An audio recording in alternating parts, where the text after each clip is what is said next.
খটখটি থানা গাঁওৰক্ষী বাহিনীৰ মাহেকীয়া বৈঠক সম্পূৰ্ণ। আজি বোকাজান মহকুমা অন্তৰ্গত খটখটিত গাঁওৰক্ষী বাহিনীৰ ভিডিপিৰ উদ্যোগত মাহেকীয়া বৈঠকৰ সভাপতি কৰে খটখটি থানা উপদেষ্টা সমিতিৰ সভাপতি সুৰেশ কুমাৰ সিংহ। অনুষ্ঠানত বিশেষ অতিথি হিচাপে উপস্থিত থাকে বোকাজান চক্ৰৰ গাঁওৰক্ষী বাহিনীৰ সংগঠক শান্তনু বেগ, খটখটি থানা উপদেষ্টা সমিতিৰ সহ সম্পাদক মানিক সিংহ, লগতে খটখটি এলেকাৰ সকলো গাঁওৰক্ষী বাহিনীৰ সভাপতি সম্পাদক আৰু সদস্যবৃন্দ। আজি বৈঠকৰ আলোচনা হৈছে 2026 চনৰ শনিবাৰ প্ৰথমখন মাহেকীয়া বৈঠক, লগতে সকলো গাঁওৰক্ষী বাহিনীৰ সদস্যসকলে নৱবৰ্ষৰ শুভেচ্ছা জনায় আৰু আগন্তুক গণৰাজ্য দিৱসৰ পালনৰ অৰ্থে খটখটি এলেকাত প্ৰত্যেক গাঁওৰক্ষী বাহিনীৰ সদস্যসকল কটকটীয়া পহৰাৰ ব্যৱস্থা কৰিব লাগে বুলি বৈঠকত প্ৰস্তাৱ লোৱা হয়। News desk report, public TV.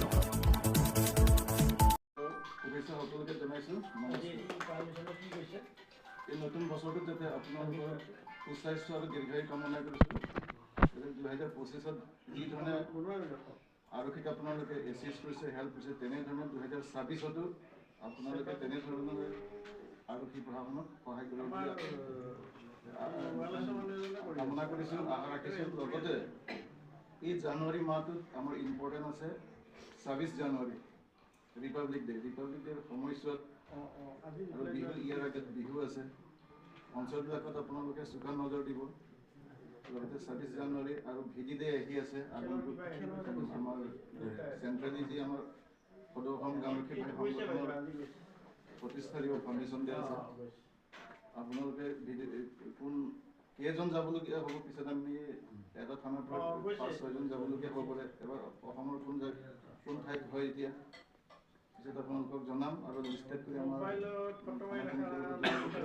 ভিডিঅ'তে যাব লাগিব। সদ্যহতে আমাৰ ৰিপাব্লিক ডেৰ কাৰণে আমি কামান দিম, আগতীয়াকৈ 26 জানুৱাৰীত কামান ইছ্যু কৰিম।